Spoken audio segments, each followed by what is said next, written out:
This book sold suits, books, and even entire houses. It was the Sears and Roebuck catalog, and when it landed on black families' porches, it turned something that used to be a ritual of humiliation into something closer to dignity. So join us today for the untold story of how a simple catalog accidentally fought Jim Crow. I'm your host, Country Boy, and this is One Mic Black History. And if you like stories like this, you can find more stories like this at onemichistory.com. But without further ado, let's get started. Before we dive into the Sears catalog, it's important to understand what Jim Crow looked like at the store counter. Before the Pleasant versus Ferguson stamped separate but equal into law in 1896, segregation was enforced not just by statutes but by custom. In rural towns, the country store was the gatekeeper of life. Most black families were tenant farmers or sharecroppers, and credit ran through white merchants who set the prices, kept the books, and controlled interest in a crop lien system, which was a line of credit that allowed sharecroppers to obtain supplies and loans that kept our people in debt. At the store counter, humiliation was policy. You could be made to wait while every white customer was helped first. You could be denied formal titles like Mr. and Miss, barred from trying on clothes, steered towards inferior goods, or told that an item was good enough for a nigga. Even the shelves joined in with caricatures on packages and ads that turned racism into branding. Pushing back meant real risk of eviction, arrest, and maybe much worse.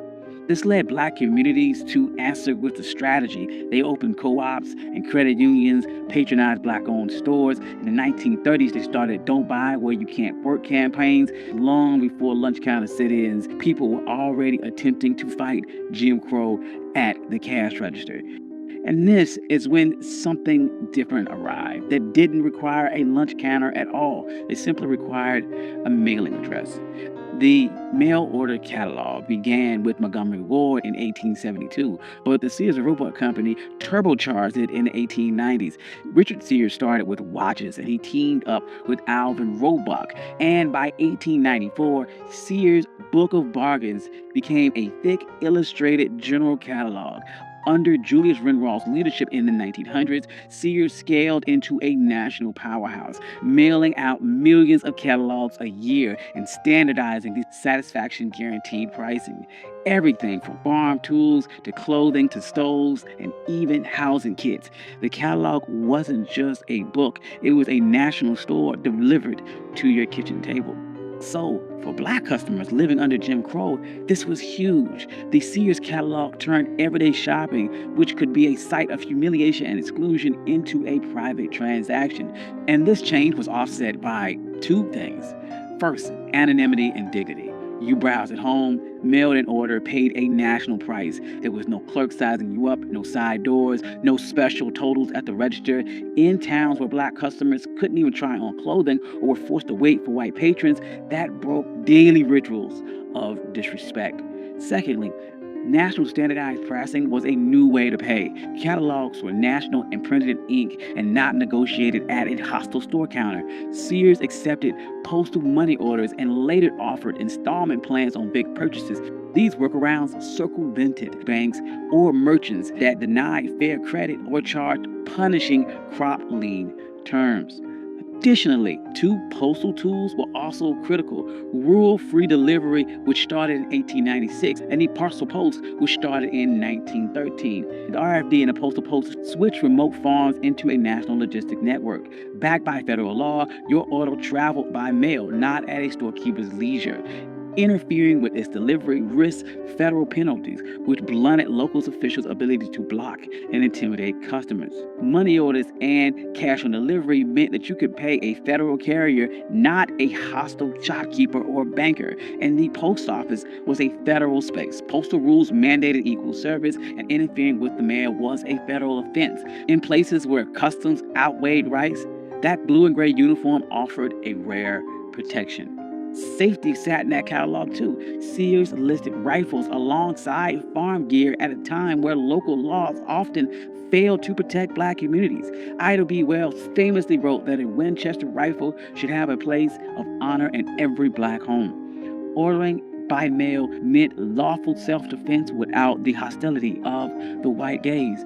Additionally, while Montgomery Ward insisted on cash, Sears leaned into installment plans for big ticket items and one national price. That combination undercut the company's stores, where merchants controlled goods and credit. By buying a stove or a plow at a national price and paying for it over time to a firm hundreds of miles away, it loosened the grip that the gatekeepers had over your life. So, by the time of the first wave of the Great Migration happened in the early 1920s, millions of black Southerners were already completely literate in the language of catalogs, sizes, model numbers, and prices that matched between Mississippi and Chicago. By the 1910s, you could order seeds, a sonograph, or a radio. By the 1920s, telephone lines and order desks sped up things even further, and each layer widened the gap between the local store that could dictate and determine what you can purchase. But this quiet revolution by mail completely threatened the Jim Crow order of things. So the local white gatekeepers moved to shut it down completely. Newspapers reported on catalog burnings. In some towns, the store owner was the postmaster. If you were black, that meant refusals to sell money orders or even stamps. Sears would study the choke points and they would attempt to work around them. Fine print in the catalog told customers how they could hand orders directly to the rural postal carrier, bypassing unhelpful postmasters. Copywriters promised to fulfill orders even if the handwriting was shaky or a note wasn't on the official form. So a smear campaign followed. As mail order shopping cut into that local control, opponents spread racist rumors that Sears and Montgomery Ward were owned by black people to scare off white customers. The companies would push back, printing photos of their founders, offering rewards to anyone who could trace back the lies. But facts mattered very little in the Jim Crow economy, where intimidation and retaliation was common. After the parcel post made shipping cheaper and more reliable, this combination of national pricing, federal delivery, and written guarantees further narrowed the room for petty local monopolies. However, even as Sears' mail order catalog helped black families shop from home, the company struggled with fairness inside its own workforce. In the late 1970s and early 80s, the Equal Employment Opportunity Commission brought cases of alleged racial bias on Sears' hiring practices. Sears settled several cases, agreeing to change their personnel practices. In 1986, the EEOC high-profile sex discrimination case against Sears went to trial. Sears would ultimately win the case, but the case became a touchstone for a bigger problem in the United States. U.S. law often failed to capture overlapping discrimination, especially when black women face the intersection of race and gender. So, why does any of this matter? The Sears catalog matters because it changed the terms of everyday power. In Jim Crow stores, black customers paid a color tax. They were steered toward worse goods, denied returns, humiliated at the counter. The catalog flattened out that hierarchy. It published prices in print. It promised refunds in writing. It let people choose the quality for themselves. It replaced the local gatekeeper with a contract, order form, money order, and a receipt. A paper trail was more than a shopping record. It was leverage.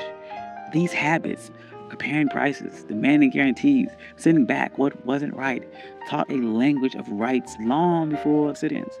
And this ripple effect was very real. Local shopkeepers had to compete or fear losing business. Money orders let black families outfit their homes, schools, and churches with the same ovens, stoves, pianos, books, and tools that white folks were using. Sears didn't set out to topple Jim Crow. It followed the money in a way that weakened the local system of control. It showed how black people could use standardized systems to punctuate local customs. And this is why this isn't just a quaint story about a simple catalog. It is an economic blueprint for how simple changes can completely reroute the source of economic power. Thank you. I'm your host, Country Boy, and this has been One Mic Black History. If you like stories like this, you can find more stories like this at OneMicHistory.com. Additionally, I also have a Substack where I publish notes every single day and publish stories every single week. I would like to thank all my day ones and my contributors. Without you, none of this could be possible. I love you all. Peace.